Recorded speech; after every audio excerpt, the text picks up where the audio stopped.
now involved. From ABC, this is World News Tonight with Peter Jennings. Good evening. In the last 48 hours, the Nicaraguan government and the Reagan administration have become the main event again. The administration calls this sudden movement of troops Operation Golden Pheasant. The first planes took off at about dawn. They carried 2,000 men from the 82nd Airborne Division based at Fort Bragg in North Carolina, and another 1,000 men of the 7th Light Infantry Division from Fort Ord, California. As they landed on the one runway at Palmarola Air Base in Honduras, many people were asking this question: what are they doing there? What is the Reagan administration trying to accomplish? First, the operation itself. Despite the fact that it is loaded with political implications, it is described by the Pentagon as a straight emergency deployment readiness exercise. ABC's Rick Enderfirth flew with the troops. The flight from Fort Bragg took 4 hours with members of the 82nd Airborne wedged in among their equipment.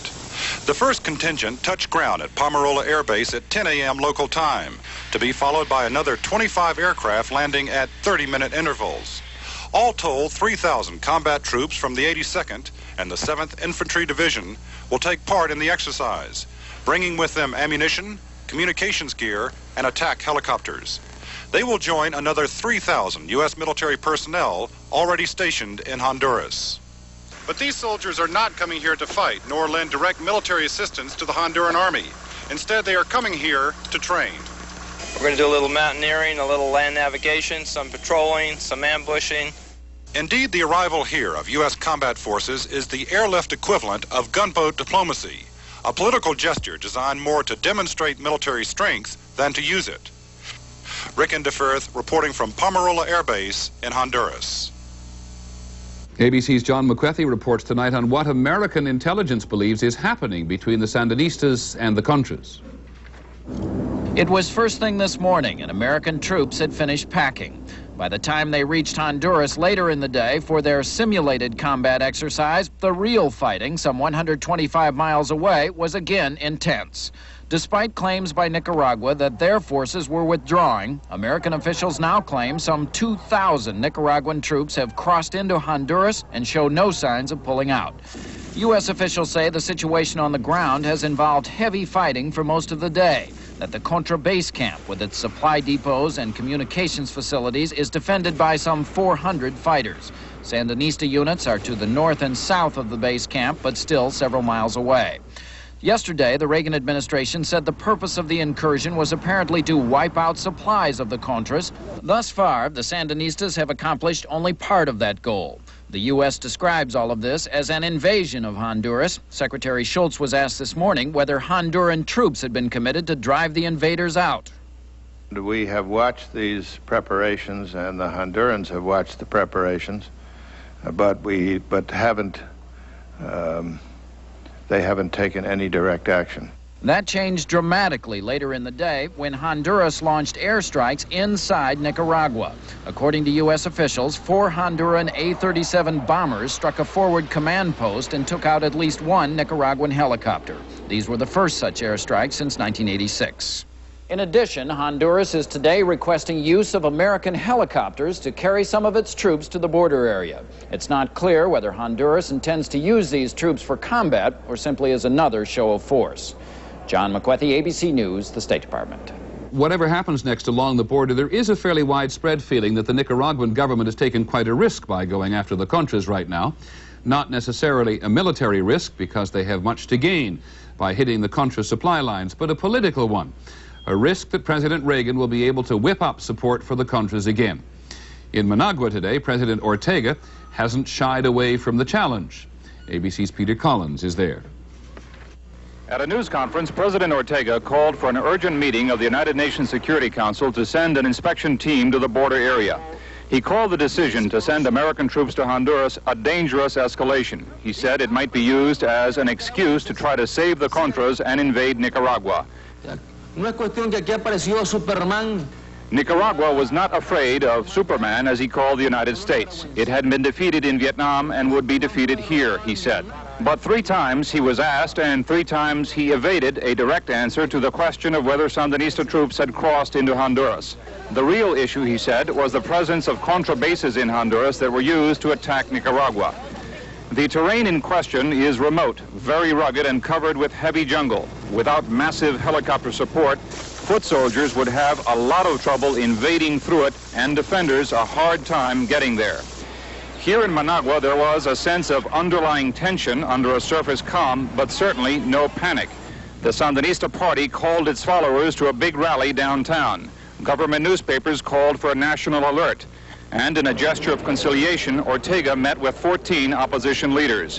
What started several days ago as an apparent Sandinista attempt to deliver a knockout punch to the Contras before peace talks next week may now have backfired. Peter Collins, ABC News, Managua, Nicaragua. As for that call to the Security Council to send an observer force, the Security Council will meet tomorrow to consider the Nicaraguan request. In a moment, congressional questions about American troops to Honduras. And later in the broadcast, the new Irish immigrants, young and poor, and often illegal, and finding a final resting place for a fine American wit. Washington, today administration officials tried to explain why the White House thought it was necessary. It was not always convincing. Here's our White House correspondent, Sam Donaldson. From the moment Press Secretary Fitzwater came to the White House briefing room late last night to announce the troop movement, administration officials have worked hard to overcome the suspicion that they have deliberately hyped the threat to Honduras in order to weigh in on the side of the Contras. The White House version of events is that President Reagan didn't make the decision to send troops until he received word about 8 p.m. last night that President Azcona of Honduras had asked for them in a late afternoon meeting with the U.S. ambassador there. Today, Mr. Reagan insisted it was all Azcona's idea. Mr. President, didn't we twist their arm quite a bit? Did you clear that up? No. The fact is, however, the president had given the green light to proceed with preparations for a troop movement, and the troops had been alerted to get ready hours earlier.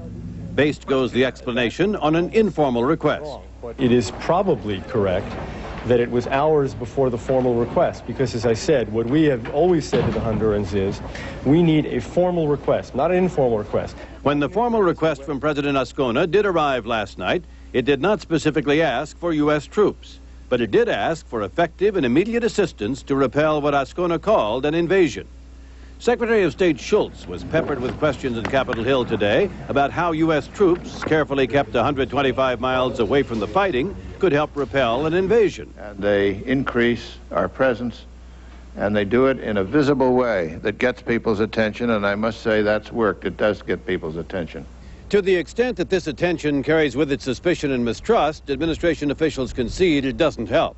But they insist sending troops was the right thing to do, since that seems to have bolstered Honduras's resolve to defend itself and the Contras.